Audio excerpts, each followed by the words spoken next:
working on Generation 2. Long Tokar, my editor, and I had a dream to get this into a collected edition, and it's so great to see it finally there.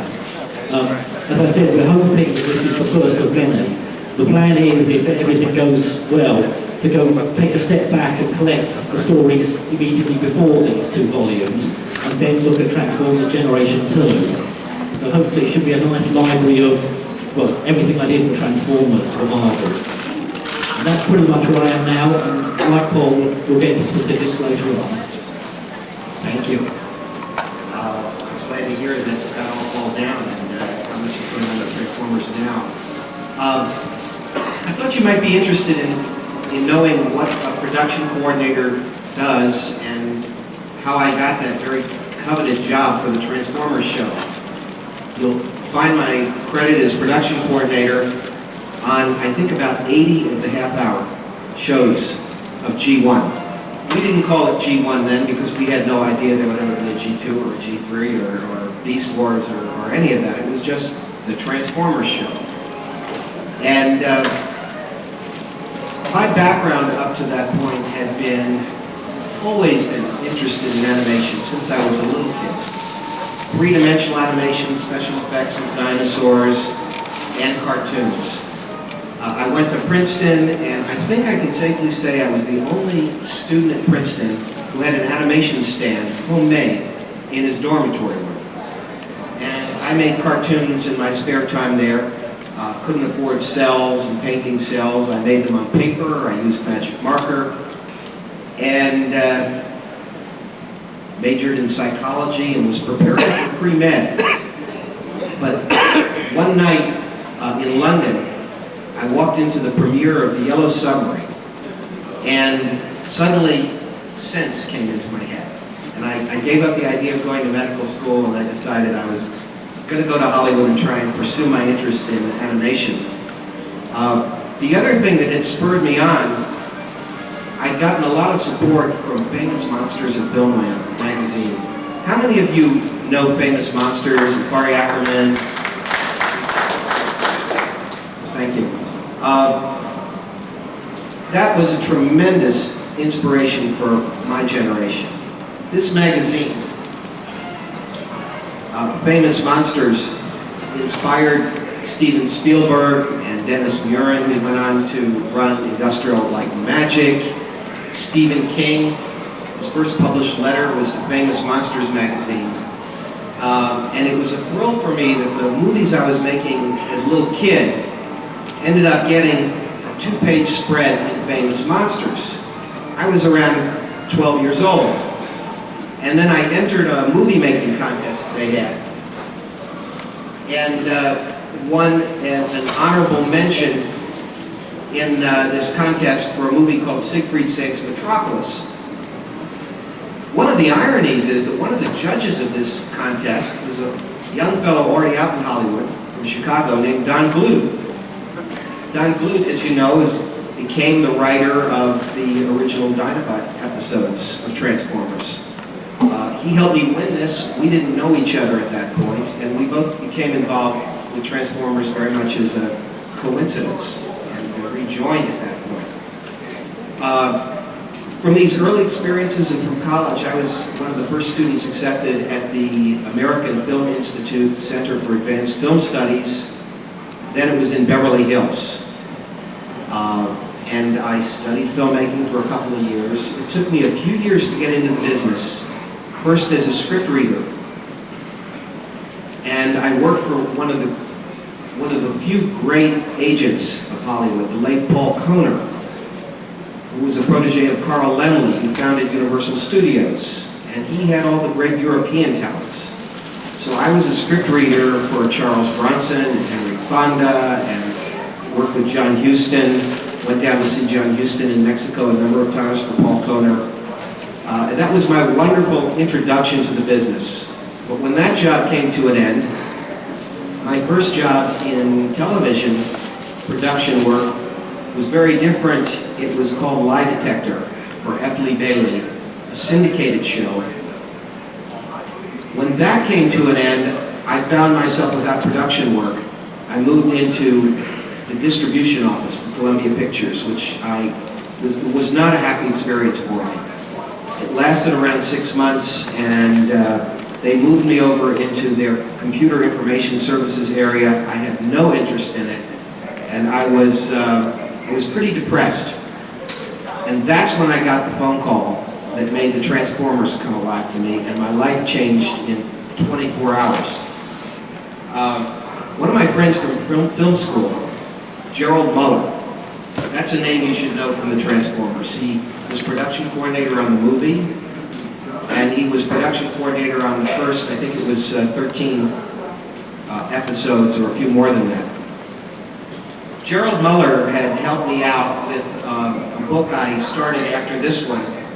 It's advertised at the end of it. We never published it, but it was to be called The Fountain of Youth. And I got friends to dress up in different costumes, and Gerald played a Viking for me for that. And he really enjoyed doing that. And he thought of me when this opportunity came up. He had been the production coordinator for the Transformers, but they were starting up the movie. They wanted him to be production coordinator for the movie. So they needed him to clone himself. Nelson Shin was in charge of the whole operation. You see his name on the poster for the movie as director and co-producer. And Nelson was Korean and began with doing special effects for the Star Wars movies, the laser swords. I think that he was the main driving force behind the Transformers, both the television show and the film. Without Nelson, this wouldn't have looked or felt or had anything near the excitement that it did. We loved Nelson, loved working for him. When I got the call from Jerry, he said, my boss, Nelson Chin, has asked me to find somebody to replace me because I have to go over and work full-time on the movie. How about coming aboard as production coordinator on this television show called The Transformers? So I got the call at about 10 in the morning. They wanted me for a meeting at like 11:30. So, as I said, I was working in the computer division at Columbia. I asked for permission to leave for an early lunch. And I found myself having an interview with Nelson Shin. And Jerry Muller's recommendation was everything. The fact that Jerry had really chosen me to replace himself really meant I was going to get this job. And, you know, we talked for around half an hour, and we talked about salary, and he immediately offered to double my salary. And I said, this sounds good. When do you want me to start? And he looked at his watch and he said, you know, well, it's about 12:30 now. He said, what about 2 o'clock? And that was really how it started. I drove back to my other job. I explained that I was quitting right away. You know, they didn't really need me. I hoped it was on good terms, but I had something else I had to start that afternoon. And that's how the Transformers began for me. I'd like to pass the mic to Simon, and when it comes back to me, what I'd like to talk about is how we made all of these episodes of the Transformers. You've seen the finished results. You get to appreciate what all the work is done and share the excitement and get involved in the stories. What did it take to get there? And that's the missing gap that I'd like to fill in for. Hi. And just what I wanted to run past you today was just what it was like working on the UK version of Transformers. I mean, I've talked at length before about the US and a lot of fun we had there. But the UK comic was also a great time. It was a real good introduction to Transformers. Marvel UK back then was a very small operation, so when I came on board as assistant editor, really, you know, sort of I was doing everything. I wasn't just writing strips on for the comic. I was also editing, checking letters, writing replies, and it was a lot of fun because, you know, we had to go right into the whole Transformers mythos. We had letters pages answered by the likes of Soundwave and Grimlock and I think even Redwind at one time. So I got to be on these Transformers, which was real fun because we did all the replies in character. So we had a lot of fun with those, especially with Grimlock. He was, you know, he became my favourite. He was your letters to the editor, too, wasn't he? Absolutely, yeah. And we had a whole lot of fun with that, but we also, because we had to run the US material concurrently with ours, or in between our material, and because we couldn't directly affect anything that was going on in the US comic, we had to get very clever at spinning off our stories from what Bob Priatsky and the American team had done. We would have to literally run, say, 8 issues of US strip, then break, because this Transformers UK comic was weekly, or fortnightly, and then weekly. So we were fast out of US material. So we used to have to thread our stories into the US continuity, which was difficult, because it meant we couldn't kill anyone, we couldn't destroy things, things had to be almost perfectly as Bob's storyline left them at the end of it.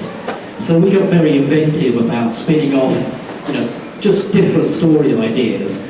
And of course, when the movie came along, it was an absolute godsend, because here was a set of characters that the US weren't using at all. A whole different future, alternate reality that we could just borrow from liberally. And that's exactly what I did for many years on the UK comic. And it was such fun. We had this set of characters that we could do what we liked with, almost. The movie had such a great setup to it that it gave me story ideas for about 3 years afterwards.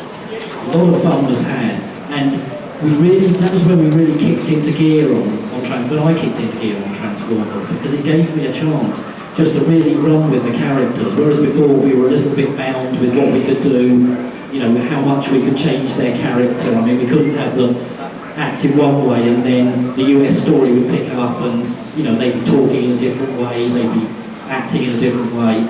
So we had a lot of fun just running with the movie characters. And in the process of the UK comic, I also met a fantastic bunch of artists who really set up the whole run on the US comic for me. At or about issue 200 of the UK comic, an artist called Andrew Wildman came on board, who did his first strip. Now, at this time, and a lot of people didn't really know this at the time, but I was both editing and writing for Transformers UK. In fact, I was Transformers UK. It was fun. It probably wasn't the best thing to do. And I did have people look over my story ideas and the scripts, because trust me, every writer needs a second pair of eyes. But at this stage, we were just, I was editing as well. Andy came on board, and I'd seen he'd done some work for a thing called Galaxy Rangers, just on a comic that the UK did. And I'd seen what good work he could do. And the first Transformers job was a disappointment. The artwork came in, and I thought, I'm sure it was going to be better than this. So I phoned up, and Andy will attest to this, that I thanked him very much for the artwork, told him I really liked it, and then after a pause, I said my infamous but. And then for the next half hour, I told him exactly what I didn't like about it. He wasn't very happy, but the job got fixed, and the next job that came in was incredible. It was the first part of a story called Time Wars, which was just drop dead fantastic. And at that point, I knew that if I ever got a chance to do the US comic, I had to bring Andy with me. So it was great, I met Jeff Senior at that time, and a whole bunch of other talented artists. Brian Hitch, who did sort of the things like Authority at JLA, for those of you who know your comics. He kicked off on Transformers. A lot of really talented Barry Kitson, who's a big artist at DC, did a lot of the early Transformers stuff. But it was Andy and Jeff who really, I just had to bring with me to the US side of things. And Jeff brought this amazing scope and dynamism, and Andy brought this amazing detail. And it was really that team that made the Unicorn storyline from '69 onwards just one of the most fun things to work on, because everybody was really into it. And still, Andy and I look back on this stuff, and we've done lots of other stuff in the meantime, but it's still one of the best sort of jobs of work we've both done. My closest brush with Unicron was one of the Transformer episodes I wrote called Grimlock's New Brain.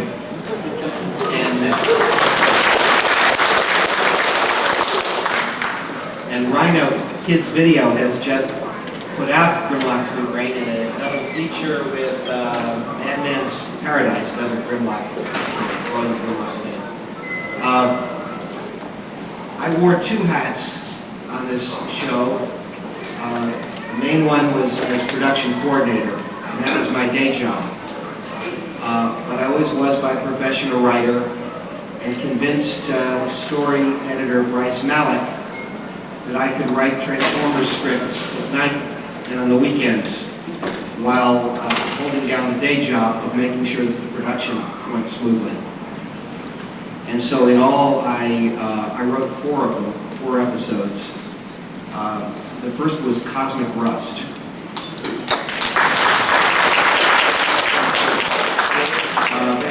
Then I did one called Thief in the Night.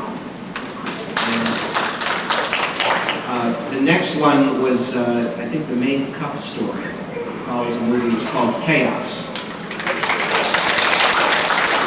Thanks. And then came Grimlock's New Brain. Also, in my spare time, I put together the script for the Transformers presentation for the World's Fair back then. Our biggest year of production was 1986. 1985, end of 1985, all of 1986, and it spilled into part of 1987. Well, I said I was going to tell you about what it was like working on the show and how we did it. As far as what it was like, for those of you who know Los Angeles, we worked in a warehouse out in the San Fernando Valley, in the Van Nuys area. By Havenhurst, and it was a building that had no windows. It was very claustrophobic, and we had the top and bottom floors, and on the bottom floor we had our editors. This was before the days of the Avid. All the Transformer shows were edited on moviolas. It was the old way of filmmaking. And upstairs we had our production offices. The largest office reserved for Nelson Shin. Nelson owned a company in Korea called AKOM, A-K-O-M. And it was his company that did a great deal of the animation of the Transformers television show. I'm guessing it came out to be about maybe 40%. Could have ended up being 50%. Early on, Toei Animation in Japan did a lot of the actual physical animation, but they did less on the television show once the movie got underway, because they put all their best people on the movie, and we moved the television show more toward AKOM, and there were companies in the Philippines that did a few of the shows too, the actual physical animation. But we produced the shows out of Los Angeles, which meant we prepared everything.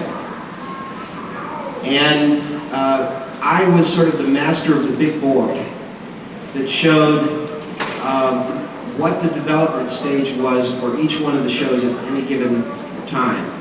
Because we were always working on 6 or 7 or 8 shows in production, at least that many, simultaneously, each one at a different stage of development.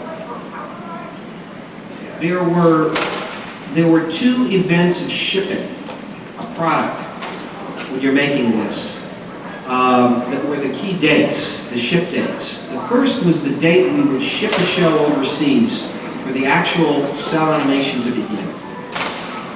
And there was an enormous amount of preparation that went into getting the show ready for shipping overseas. It would come back to us. The next key ship date was when we were shipping it for syndicated broadcast. And at that point, we had to be entirely done. And I had to concern myself with both sides of that equation, the pre-production and the post-production. The pre-production began with the story editors and the writers. It began with the idea for each show. We had a stable of writers, some of the most talented writers in science fiction in Hollywood. Very imaginative group of people. And excellent story editors, not just Bryce Malik, but also Flint Dilley, whose grandfather created Buck Rogers. You've seen his name on many of the shows, and he was story consultant on the movie. And then later, Marv Wolfman, who had been the editor-in-chief of DC Comics, came in and joined us as a story editor. So the inspiration and the control of story material by the editors, story editors, is where it all began. The writers would pitch ideas. The story editors themselves wrote a certain number of these shows. Flint wrote a lot of them, in fact. But they would each work with a stable of writers that they were close to. And from the idea stage, once an idea was approved, then came the story outline. It might be 8 to 10 pages. And the writers would have to break the show up into beats and acts. Each one basically 3 acts. And I forget the exact number of story beats that each act consisted of. But acts 1 and 2, of course, had to end in moments of great tension. And Act 3 had to resolve everything at the end. And along the way, in Acts 1 and 2, you had to have a certain number of high points and move the action back and forth between the Decepticons and the Autobots. Like a ball always being kept in the air. So we went from the story, then came the script. And the first draft of the script was never what we shot. These things always went through multiple drafts. The writer would be asked to write it, 2 or 3 drafts.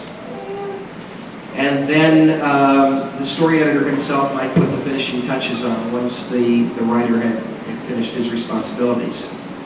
As production coordinator, I had to keep track of when I was going to be getting these scripts and know that the flow of the writing was coming along at such a speed that we could feed the mill of the animation machine, because we had to keep everybody busy at all times. Our background artists, our layout artists, our character artists always had to have a show to work on. We couldn't have an interruption or a work stoppage. It had to be smooth. So I would sometimes have to put the pressure on to get the scripts to keep people in the next department working. And the first thing that would happen is the script would go to both our background, our layout, our character people. They would design any new equipment, any new planetary backgrounds or locations. They would sketch them. Phyllis Craig, who did the color models, would get to work on color models for any new characters that just showed up in that script. If we had new Hasbro toys, we had to get our drawings for them approved, the colors all approved, and we had to cast actors for those voices. There were auditions held. We needed to get the approvals process moving so that Hasbro would get back to us and tell us which of the 5 or 6 actors we chose that we liked, they wanted for that particular part. So it really was a coordination process. The storyboard writer got the script about the same time as the background layout. And the storyboard is really the crux of the whole operation. I don't know how many of you may have seen a professional animation storyboard. But more than anything else, that is the Bible for exactly what you're doing. Because every shot in the entire script is drawn in a sketch in that storyboard. Every angle, every camera move, it's all plotted there. If a camera is going to move from the beginning of the shot to the end, that storyboard shows the beginning position and it shows the end position of that shot, and how the characters have moved from the beginning of the shot to the end. Every close-up, every back and forth, it's all there. And we had some of the best and most imaginative storyboard artists. People like, I think his first name was Greg Leffler, who went on to become a noted Hollywood director, and whose storyboards were sought by live-action film directors for years before he directed his first film. He began with us, with the Transformers. Now, the other thing that happens as soon as you've got the script is you want to get it recorded as quickly as possible. As soon as you know it's final, it's approved, this is where Wally Burr came into play. He's the man you heard so much about yesterday from the voice actors.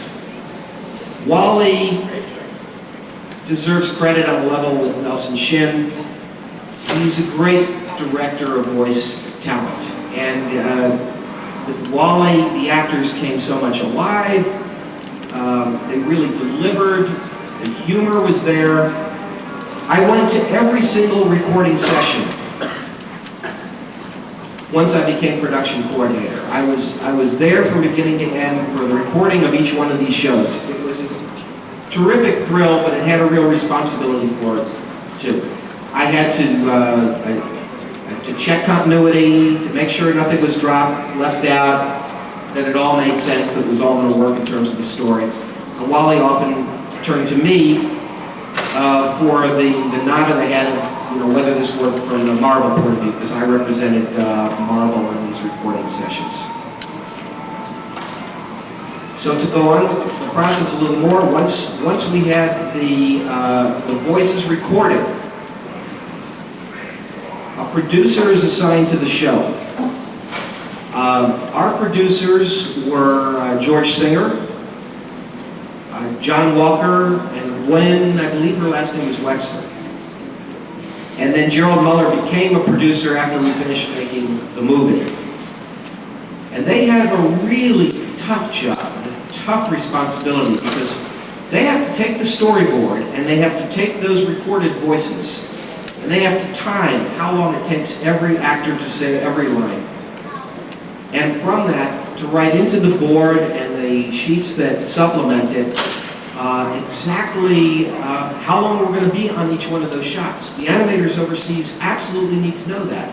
They need to know how long it takes the characters to say every word. And the producer has to break down the timing of all of those words so that there will be a sense of sync when we're done with this. This is being put together by people overseas who don't understand English. They go by the timing of how long it takes to say these things. And the producers have little charts of what lips look like when they're saying different sounds, and these are provided to the animators. By the time the producer's done with his work on the storyboard, the whole thing is timed out, so it is really a blueprint that can go into the hands of the people that are drawing and painting these cells, and they know exactly what to do.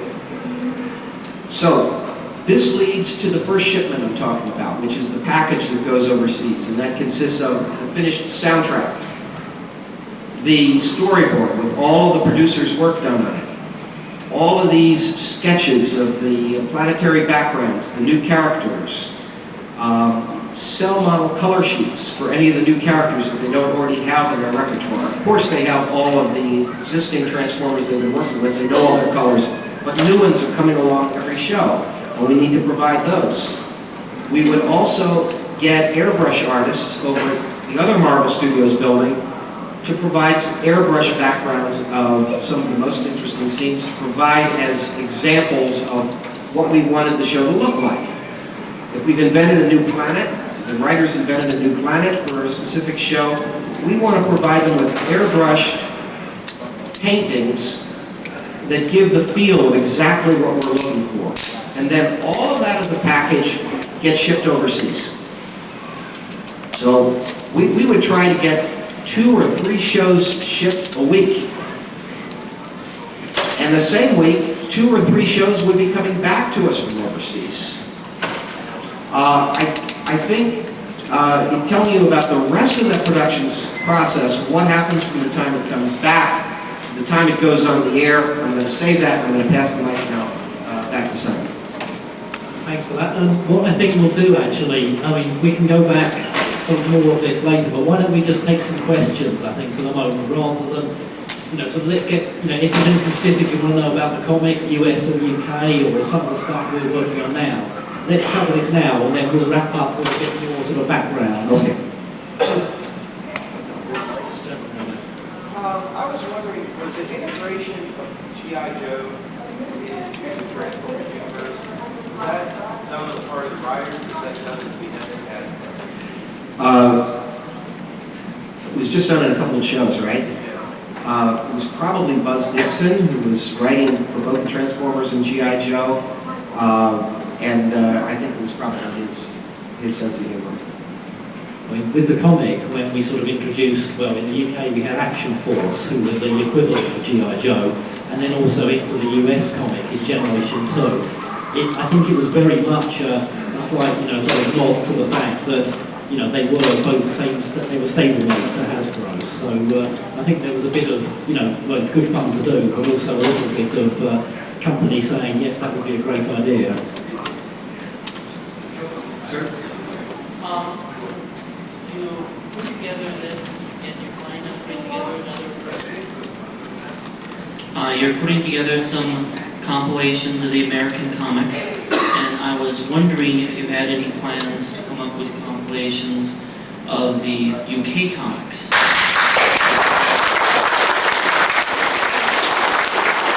The short answer is I would love to. I think it's something we're going to have to work around to. The plan at the moment, I've said, is that Titan will expand its publishing program next year, so we'll have a whole sort of set of US collections. In the meantime, what we need to investigate most is where the original film is for the UK. It is somewhere, but we just don't know where at the moment. The other problem we're facing is the format. Because the UK comics were done at essentially album size, they would have to be reprinted as such. One of the ideas that has been put forward is collecting together some of the black and white strips we did in the latter stage of the UK comic. They could be scanned and resized and coloured. Now this is a nice idea that I know sort of has been thrown around a little bit with Glenn here at BotCon, and you know we've talked about, and it's something, you know, sort of down the line maybe. I think at the moment it's sort of softly with these collections. We need to build up, and once we've got a sort of a pattern established, then hopefully, and it's my fervent wish, we could get some of those UK stories.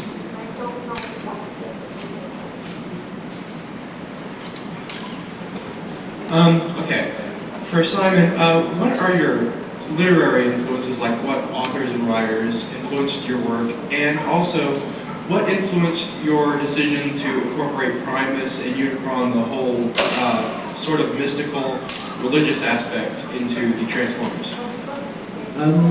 To answer your first question, strangely, I didn't really read sci-fi at all. Comics certainly, you know, sort of I read a lot of Marvel comics as a kid. They were slightly my staple diet. But when it came to books, I read crime fiction a lot. And, you know, sort of there were a couple of UK stories particularly where I got a chance to do my little private eye pastiche. There's a story featuring Nightbot that some of you may see. Big Goodbye, which was just my favourite of the stories. Had a lot of fun doing that, but I was never really a sci-fi reader, so a lot of my influences were people like Raymond Chandler. I loved labyrinthine mysteries. I loved, you know, sort of pulp fiction. I thought that was really the kind of stuff I wanted to write. And in a way, when I came on to write things like Transformers, I always tried to get some of those pulp elements into the stories. You know, sort of, I like them dark, I like them mysterious. The Matrix Quest is a huge homage to a couple of pulp genres. You know, there's a Maltese Falcon story at the beginning of that. So, you know, that was the kind of stuff that I was always wanting to write. But when I came into Transformers, I just realised how much fun, how much more scope you've got just to play around with all sorts of ideas. Sorry, the second part of your question, what was the second part of your question? Well, I think this was this whole question of scale and what you can do with sci-fi. I mean, I loved the whole idea of Unicron in the movie. And I just thought, well, there's a backstory here. Nobody else seems to be sort of particularly telling it, but I thought, well, here's a chance just to sort of put my spin on it and give the Transformers an origin or an edge of mysticism that, again, just distances them slightly from being mechanical beings. There's a far more organic feel about these things in the sort of Primus storyline than some of the other sort of origins of. You know, I didn't like the idea they were sort of just built or something. I like the idea that they were almost grown, they were an extension of this godlike being. So, you know, it was just to give them another dimension. Yes, this is a question for, well, not just a question, but thank you to both of y'all for coming out today. Also, Simon, I might have asked you this back when you were first here. In the issues that are being collected now, one of my favorite things outside the Matrix Quest are the Neo Knights that appeared in that series. And I know there was rumors of a one shot and it was never approved and things of that nature after the series was canceled. So I'm hoping maybe, just as a personal request, when you collect these new issues, if there's anything you can add with the Neonites, maybe some tests, if there's any test footage, test sketches, that's just something that I thought if it had been done right, it would have been a great spin-off comic, and I would like to see more of that if possible in the future. Well, I definitely, so where are you? I'm a little search up. I'm a little bit sort of, I'd love to do so with this, and there's certainly a stage when Andrew Ronald and I were planning a spin-off series. Now, whether Andrew has still got the sort of the production sketches we did back then, I don't know. But if so, what we might look to do is when we do End of the Road, which we haven't actually put together as a collection yet, we'll maybe look and see whether we can pull some of those out and just use them as sort of background material for the book. I'll definitely look into that because it would be kind of cool just to sort of show you at least what we were planning with the series. Hi, this is for Mr. Furman. First I want to say that the G2 series absolutely rocked, and that I thought you did a fabulous job of introducing not only new characters, but adding development to old favorites. And basically my question is, it ended after only 12 issues with the Autobots and the Decepticons united as one against the Generation 2 Decepticons. And I was just wondering, if you had continued the series, would you have kept the Autobots and Decepticons together against these G2 ones, or would they have eventually gone back to being old enemies? Well, they'd have been old enemies first issue of the next run, I think. It was a nice, tidy way to wrap things up for the 12 issues, and we were slightly wrapping up with issue 12. But, you know, I had lots of unformed plans for it, and with alignment, at least I got to sort of finish off the Leech Maximo story, which was just something that, you know, I know it led to a lot of fan fiction afterwards, and, you know, I was as intrigued as you guys to find out what had happened with it all. So it was a lot of fun to go back with that. But alignment, you know, when and as you get to read it, is actually set a gulf of years, unspecified, after the end of Generation 2. Other stuff has happened in the meantime, but what you've definitely got are the Autobots and Decepticons at each other's throats again. Hi. I know this is something that might actually depend largely on the outcome of what happens at this convention, but do you know if, in the case of in the case of End of the Road or any future editions, do you know if there are any plans for more limited hardcover versions? Because they need to match. There is at the moment, and it's only a working plan, but it's, you know, it's gone as far as having a cover drawn for End of the Road to have, again, its twin hardcover edition, which will be offered through Diamond distributors as an exclusive. It's going to feature a Brian Hitch cover. The cover is underway at the moment, like I say. It looks fabulous just as a sketch. It's going to be absolute dynamite. The Diamond pickup and all four down has been superb. Real good orders for both US and UK, so we're hoping, and this is all strictly to be confirmed, that Diamond will be very up for the idea of a hardback. I think the chances are we will try and do it anyway, because, like you say, you know, having set the precedent, it would be very nice to keep this twin edition going. Hi.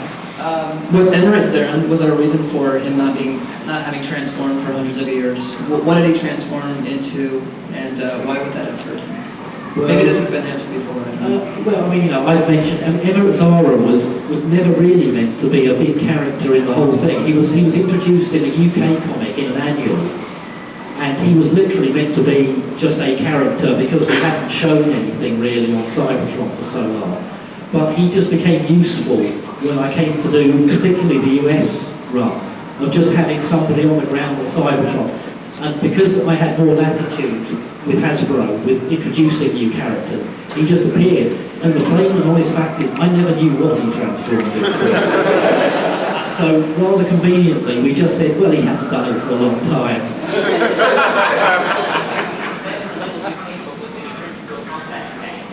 Did it? Oops, I probably wrote that as well, which is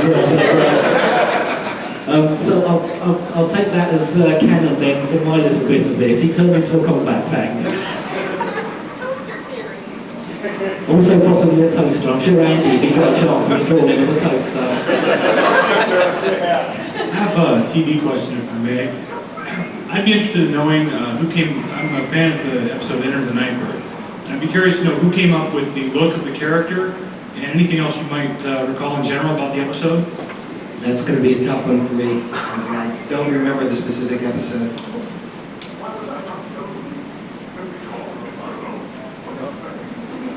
Yeah, Enter the Nightbird, I don't recall. It was the episode with the ninja robot. Yeah. You know, it's been 15 years, and I think the main thing I can contribute, because I know a lot of you, or most of you, your keenest interests are on the plot issues and the stories themselves of Transformers. And to some extent, I can contribute to that with G1 universe, particularly with those episodes that I wrote. But I think that for those of you who may be interested in production, that's where I can be the most help in talking about the hows of the making of these animated films. Hi, I have a question about the supposed fourth season of Transformers. What happened production-wise on the 87th season of the first three episodes of Eternal Optimus Prime? The plug was pulled. The plug was pulled on U.S. Distribution. Around, some of you may know whether it was number 95 or number 98. And there were about another 7 or 8 episodes that were shot, but I understand were shown only in Japan. The contract for U.S. syndication had run up, and I don't know why these weren't resurrected for some of the extensive reruns that we had of Transformers, but it's possible that a few of these haven't been shown in this country yet. Someone might be able to supply a final answer on that. You know, we had a long run up to number 95, and you know, it was amazing to get production orders of 30 at a time. At one time, we heard we were approved for another 45 shows. This was absolutely massive, because in the real world of television, most shows are approved for 13 episodes at a time, and that's it. You know, most of them are canceled after a pilot episode is done. They're never done at all. Some of them are canceled mid-season, you know, by show number 6, and you know, it's rare when something is enough of a hit that it just keeps going and going and going. And with Transformers, it was a runaway hit. It was back and forth between Transformers and G.I. Joe at that time in 1986, 87 for the number 1 animated children's show in the country. But I know we did occupy that slot for a long time. In spite of the fact Marvel was doing many other shows at that time. I can't name them all, but I remember one was the Potato Head Kids, and there were a number of other Hasbro toy products, a number of softer shows, and none of those caught the public imagination the way the Transformers did. Who has the mics? Like you said, you were doing the movie and the second season concurrently. Yes, concurrently. And we were wondering. I know it's from where you're talking, it's a very massive operation, lots of different things going on. But throughout the movie, introduced a lot of new plot elements that were absolutely non-existent in the first 2 seasons. So they kind of show up like Yes. a giant planet, the Matrix, and we're wondering why the movie team didn't come back to you guys and say, could you throw in a mention of the Matrix somewhere in an episode here or there? Well, did we miss the Matrix entirely? When did we miss the Matrix? I don't know how that happened. That was a blunder. That was an oversight. But what did happen was that the movie script was made available to us pretty soon after I came into the operation. When I came in at around number 14 or 15, the scripts were already in process that would take us probably up to about number 45 or so. But then we were all given a copy of the movie script. All the writers had the movie script, the story editors. And we were specifically asked to begin work on TV shows that would incorporate the new characters. As far as the characters are concerned, I think we did a marvelous job of incorporating all those characters. I mentioned Unicron's head, which certainly showed up, but I don't know, but did the Quintessons and the Sharkticons show up in our TV shows as well? The episodes before the movie, everybody's in the can before you got the script. We were well on the way with a lot of other episodes while they already had the movie script and were storyboarding that movie in Nelson's office. Yeah, so there was some delay, let's say. The movie came out, and you may have been getting still some of our shows that weren't as reflective as the movie, but later the shows that did reflect the movie did get out there. I remember Cup was a character who was doing the movie. Different voice in the television show. John Stevenson, who you met, did him in the television show, but the one I wrote, Chaos, had Cup as a major character, and I think all the writers were trying to weave the new characters. And then we had the problem of bringing back Optimus Prime, the whole controversy about the fact that we killed off Optimus Prime. Believe me, there was no unanimity about that. And a lot of us were very, very upset that the movie was going in that direction. But we had no control over that. Hasbro had its toy plans, it had its plans for Rodimus Prime. They had done immensely well with Optimus as a toy.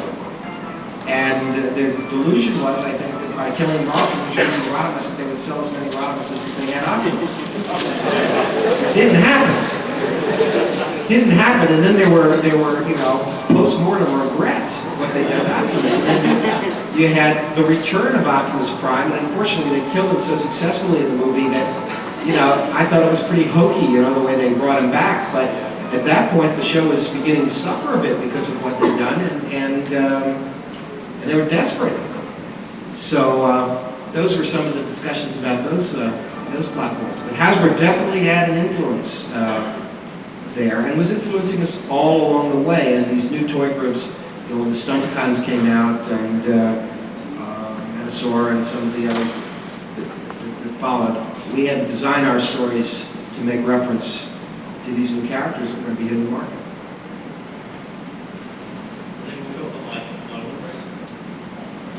I have a question. Were there ever any production packages that were, I guess, that were lost, or are there any lost storylines?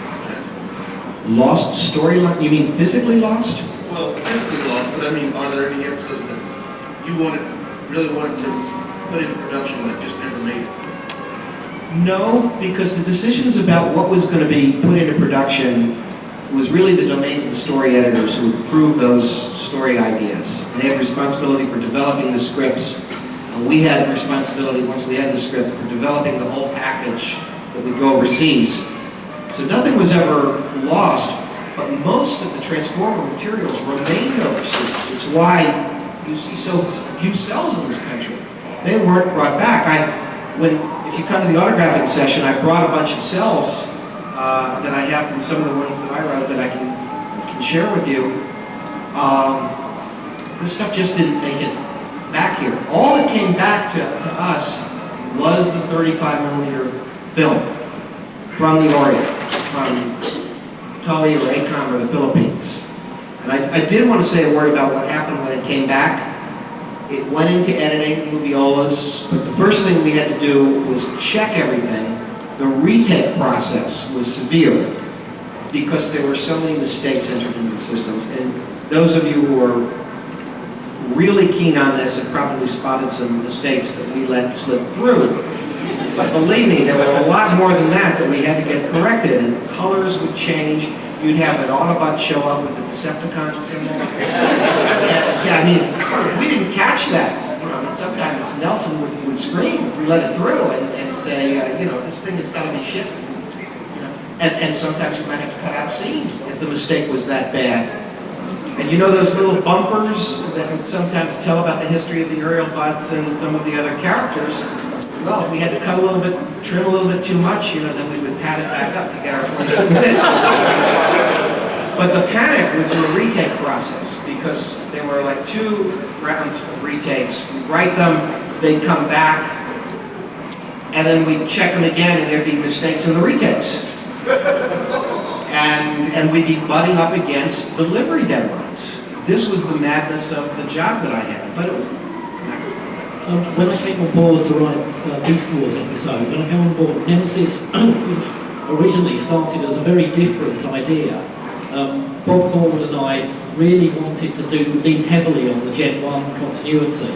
So we had a whole scenario with Beast Wars Megatron and the original Megatron's ghost from his spark. A storyline that we had mapped out, we thought approved, but I think once they sort of saw the bottom line and realised how much it was going to cost to do all of this, that was when suddenly we started changing, and then before we knew it, this was going to be the wrap-up episode as well. So we had to change an awful lot of that, but it was going to be a very cool episode if we could have done that story. This gentleman's from Lake Park. I got the microphone. Hi, this is a question for Mr. Furman. It's being asked in proxy from my friend who will not ask it. In the Time Wars, the Galvatron apparently had memories from a Megatron clone that couldn't have been himself, and we were wondering how that could have been possible. Oh. I think I might have to fall back on my alternate universe excuse at this stage. To be honest, some of those UK stories were not as well strung together into the storyline, the main storyline as they could have been. We did take liberties sometimes, especially when dealing with Galvatron. Sort of sometimes Galvatron had a whole lot of stuff that slightly fitted the storyline, and often we could just hold back on and say, sort of time paradox and explain it away as that. But we did often, and these are often just terrible mistakes, just literally not go check our stuff well enough when we were doing the UK stories. We often used to play fast and loose with the whole time, movie continuity. Question for each of you. First, Simon Furman, if you could give us any background behind the creation of the Deathhead character and how he was brought into the UK comic, and for Paul Davis, what's your favorite episode that's come across the death that you saw or worked on? Okay. With Death's Head was very much just me sort of wanting to do a character of my own, and really Transformers was where we had the arena to play with, and it was we retroactively suddenly realised that if we actually introduced Death's Head in Transformers, he would be a Hasbro property. So we very quickly did a one-page Death's Head story that appeared on the outside back cover of a lot of UK comics. So, and it literally happened like the week before this Death's Head story appeared. And, it was all very last minute. We got Brian Hitch to draw it at, sort of great speed. And, literally we ditched paid ads to get that on there just because we knew that we had made a major faux pas if, he appeared first in Transformers, in actual publishing dates. So, it was a little bit of ignorance on our part. But, we very much wanted to develop the cast, given that we had to really sort of come up with new story ideas that didn't impact on the US continuity.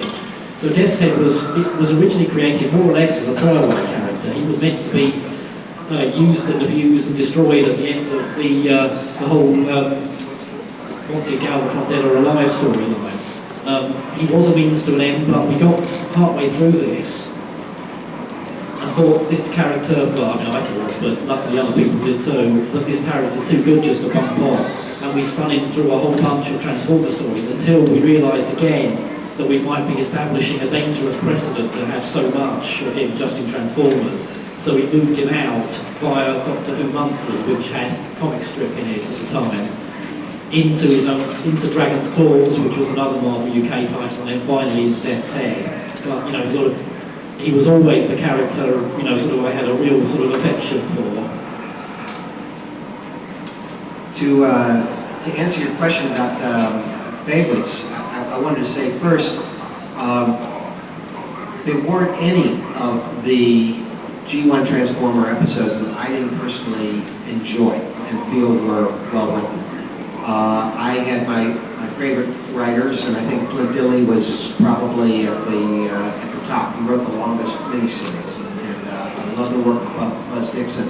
I'm sure there are other writers who Don Bluth, of course, who did Dinobot Island and so many of the others, and has such a feel for dinosaurs, and is one of the world authorities on the subject, as well as being a personal friend.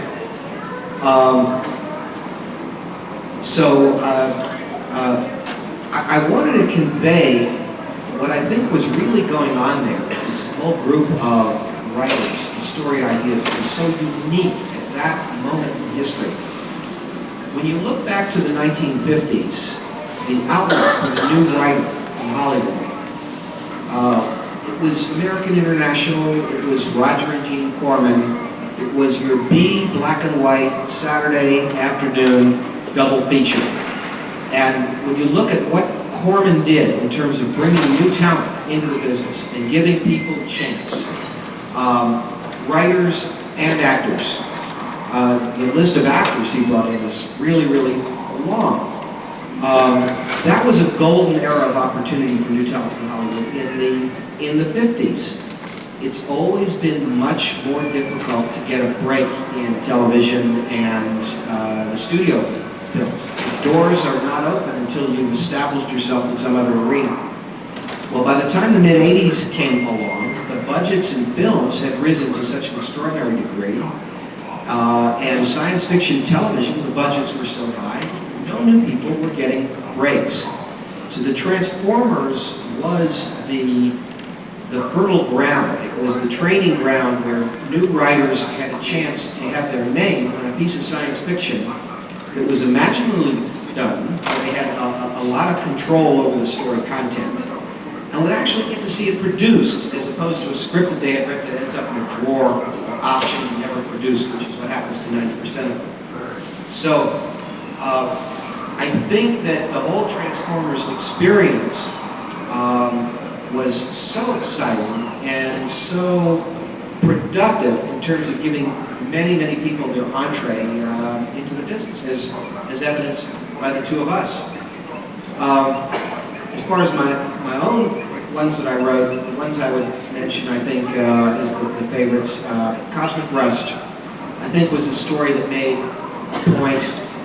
In the mid-1980s, AIDS and destruction was out of control, and there was no hope for a cure on the horizon. And that was the idea of the story, that there was a disease spreading. In this case, it was a rust to the robots that was going from robot to robot. It was going to destroy all the Decepticons, and then the Autobots. They had to find a way to prevent it. That was the inspiration.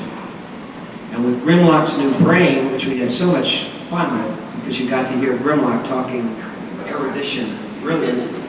The inspiration for that one was the film Cliff Robertson starred in called Charlie. I think you all know the story, but Charlie had a substandard intelligence at the beginning of the movie, and they found a way to elevate his intelligence immensely, but it was only temporary, and things had to go back to being the way they were. What we did in Grimlock's New Brain was we made it Grimlock's choice to give up his intelligence for the good of the Autobots, and that was an additional twist on it. Thank you. Do we have a microphone somewhere? Hello.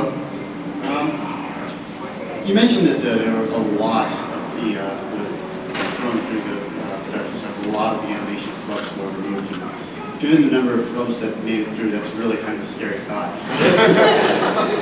Is there any possible way that some of these cuts and removed items may have survived? I would love to see some of these. You know, probably in a drawer somewhere, I've got some 35mm film from some of them, but I'm not sure whether they were the flubs or not. Most of it was tossed, just like most of the cells were tossed. Well, I've got a statistic for you. You've got to hear. Speaking of cells, you know, there's 24 frames a second in film.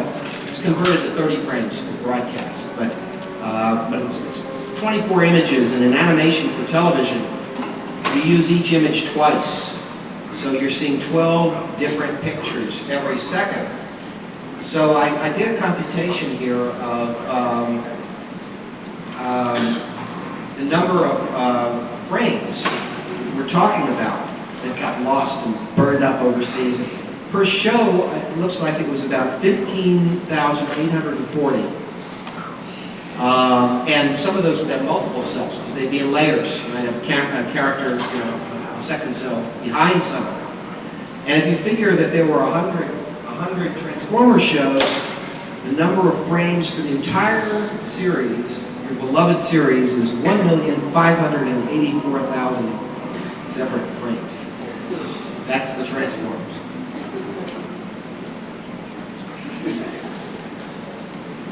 I was just wondering. This was a question for Paul.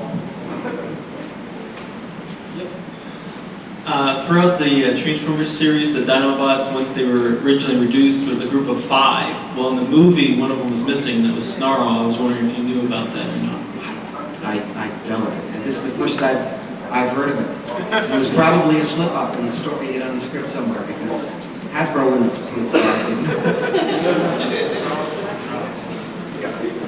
I think one thing that's been missing in what I've told you about the series production, I need to talk about our connection with Sunbow, which was very important to this, and their name is on every production. Marvel had this responsibility for the physical pre- and post-production that I've been talking about. Sunbow is a company out of New York that was created by Griffin Bacall. Griffin Bacall was the advertising agency for Hasbro. And they were ultimately responsible for the shape and direction of the presentation in terms of how it presented the toys. And the message and the characters about the toys that they wanted to get across got into the shows. And Jay Bacall, young Jay Bacall, who I think was in his mid-20s at that point, had an enormous amount of power, both on the movie and on the series. He was working out of Sunbow in New York, and it came to the point where he had final approval over every single storyboard. This was a frustration to our producers because every storyboard had to go to New York, and at the point where we thought many things were finished, Jay would begin making changes. It did slow down the process. We'd have to revise things in the storyboard, but he was brilliant. He had a great sense of story, and his meticulousness, his sense of detail, did really contribute to these shows. So this was a collaboration between Sunbow and Marvel. It wasn't just a Marvel production. Sir, whoever has the microphone? Well, I was just wondering, I've noticed that the first couple or 3 years, the first couple or 3 years of the shows and of the comics, I know you didn't write those Furman, Mr. Furman, but I'm just saying, there are different characters that we focused on in the comics and the cartoon. I was wondering, were you aware of any interaction or mandates by Hasbro to keep things separate, character-wise, or if it was just, like if they portioned out certain characters to one or the other? I don't think there was any apportioning going on. I think the comic, it would have been very, very difficult to coordinate between a full production animated series and a monthly comic book. So, really, the continuities just had to be different. The characters often were quite different as well. Certain characters, they might not be certain individual characters. There's certain places that one is probably the one that you might not the other. But yeah. So I'll have to slightly explain to me, was there a major difference between the skids? There's some characters, and maybe it's just my imagination, like some characters were pictured more heavily in the comics, and then really that kind of shafted with the... I don't think there was a demarcation, if that's what I'm saying. I don't think there was any embargo on certain characters for the series. But we're just talking about Grimlock a moment ago. I mean, when I wrote the comic, I wrote Grimlock quite differently. I wrote Grimlock with a, he was a little more sharp, and there was an idea with Grimlock that I wrote in that he only puts on this kind of stupid front, and actually, occasionally, he'd let the mask slip and be a little more sort of flowery with his language. And there's a little bit in Alignment that I hope gives you a laugh, where Grimlock as a little bit one of those moments. So yeah, we just, we took things and ran with them in different directions. Skip's got Gentlemen. 2 lines in the cartoon, and they never said his name. And we do have one final question, and we're going to have to wrap up the question and answer session. Hello, Paul. I was wondering why the decision was made for the pre- and post-movie episodes to have 2 different origins for Transformers, Vector Sigma and then the Quintessons. To have 2 different origins for them? Because in season 4, the Rebirth 3-parter, you guys went back to using Vector Sigma. I'm not sure what the specific was there, but we did have changeovers of story editors, and I would probably attribute it to that. At the beginning, Bryce Malek was the main story editor. He had a partner. I'm sorry, I don't remember his partner's name. But they maintained a consistency over everything. At about that time, Defenders of the Earth was becoming another Marvel series, which I wrote for as well. And the Bryce Malek team went over more to spend most of their time on Defenders of the Earth, and that's when Flint Dilley came in. And when Flint Dilley couldn't handle all of the story editing because he was writing a lot of the Transformers in the 5-part, then Marv Wolfman came in. So it may have been that poor Marv, just had a problem in picking up the pieces, because when he came in that late in the game, how could he, as part of his job, familiarize himself with 70 episodes that went before? He wasn't being paid to go back and do all of that when he was coming at the Transformers fresh. I think that probably explains some of the inconsistencies. 2 quick things I just wanted to say. I hope to meet it. We both hope to meet a lot of you at the signing session afterwards. But I wanted to mention that to reach me and find out more about the work I've done on some of these other things, my website is www.starrynightmovie.com. It's my latest film, and it has information about the other projects I've worked on. Not so much about Transformers, but we're going to get it up there. The other thing is that some of the things I haven't been able to share with you here, I will bring into the other room, including some things relating to the history of robots and films. We haven't talked about that at all. But before Transformers, there was R2-D2, and before R2, there was Robbie the Robot, Forbidden Planet, and The Invisible Boy. I have the original script of The Invisible Boy here. Before that, there was Gort, of The Day the Earth Stood Still. So the Transformers fits into a history of robots in the movies and television, and I hope in all your research you'll expand your awareness and become cognizant of all of that. And just before we wrap up, also on the Blatant Blood department, just to remind you that this one, the paperback, is out in August. End of the Road is in November. They will be available in comic stores over here. Hopefully next year there will be more, which we will keep you updated on. And also for sort of information about myself, Andrew Wildman, and what we're doing, please check out the Engine site. It's www.whorunstheengine.net. Have a look at that. There's an advert in this BotCon in the hardback on the site. We will keep you up to date on all kind of Transformers information on that site as well. So do go and have a look. Have a look especially at the end of next month when the first part of the Engine goes online. So hope to see you there soon. We both thank you very much.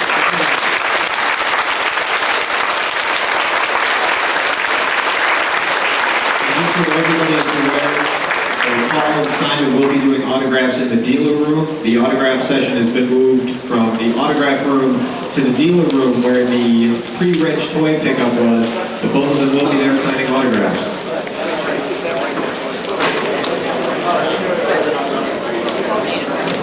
And we will be setting up immediately now for the 3H BotCon organizers panel.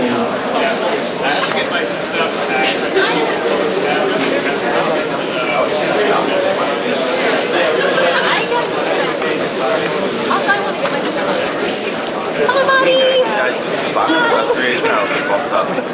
What's that? Yeah. Phil. Telling us they're setting up for the next panels to get out is the idea? Yeah. Okay, so it's not starting yet. I don't know. I don't know anything what's going on. I'm official without any of the knowledge or power. That's good. So what's next? See, blue badge. Blue badge means